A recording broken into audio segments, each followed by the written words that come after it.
Douglas Kennedy nous fait rentrer avec philosophie dans finalement les grandes questions de la vie, qui nous semblent si personnelles et à l'écouter deviennent universelles. C'est quelque part rassurant, quelque part inquiétant. Et Douglas Kennedy nous le raconte avec ses mots, avec son expérience, avec sa simplicité qui fait qu'on a l'impression de parler à un ami. J'ai beaucoup aimé son livre, beaucoup aimé cette rencontre et il ne laisse pas insensible. Il ouvre certaines cicatrices et aide peut-être à en refermer d'autres.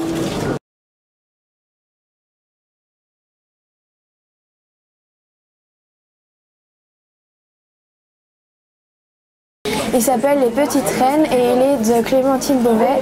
C'est l'histoire de 3 jeunes filles qui sont élues boudins d'or, d'argent et de bronze dans leur collège, ce qui signifie qu'elles sont les plus moches de leur collège.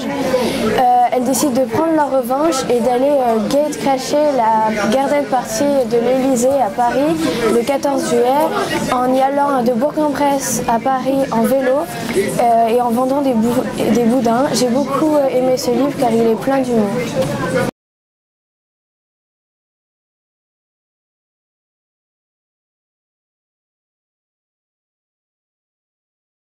Alors en fait c'est l'histoire d'America Singer dans le royaume d'Iléa, qui est le vestige de l'Amérique.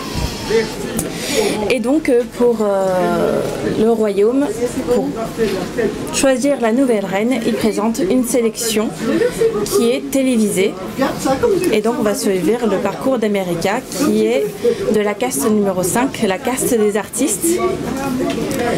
Et on va suivre un peu son histoire d'amour, les intrigues et la dystopie qu'il y a dans ce royaume.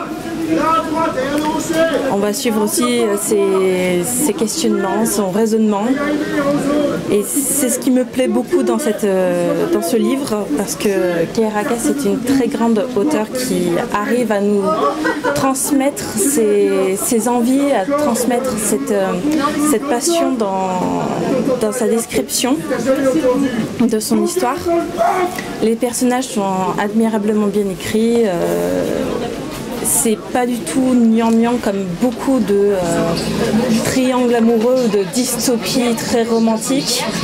Au contraire, c'est très fluide, c'est très comment dire, c'est très recherché. Et surtout, ça se finit bien.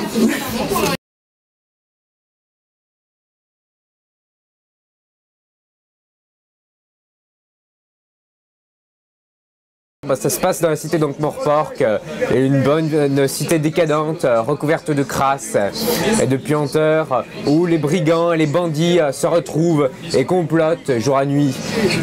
Pendant ce temps-là, que fait la justice? Pas grand-chose, étant donné que la justice serait réduite à 3 hommes, le capitaine Samuel Vimer et ces 2 hommes, le sergent Chicard et le caporal Colomb. Mais pendant ce temps-là, un jeune homme pétri de bons intérêts et de désir de justice se rapproche de la cité. Alors là, attention, il va y avoir des bagarres, des tas de machins comme ça, je vous raconte pas tout. Mais ce qu'il faut savoir, c'est que l'histoire se porte autour d'une secte de royalistes qui essaye de renverser le dirigeant de la cité en invoquant un dragon. Et à ce moment-là, c'est plein d'histoires qui partent complètement, des fois en délire, des fois ça se rejoint. Et puis, bien sûr, on peut retrouver le bibliothécaire, un des personnages préférés de l'auteur, un orang-outan qui s'y connaît parfaitement en livre et surtout en magie. Et à ce moment-là, lorsqu'il veut aider les gens à retrouver le livre de l'invocation des dragons, c'est tout un palmarès de magie et de bananes qui se dévoile pour le lecteur.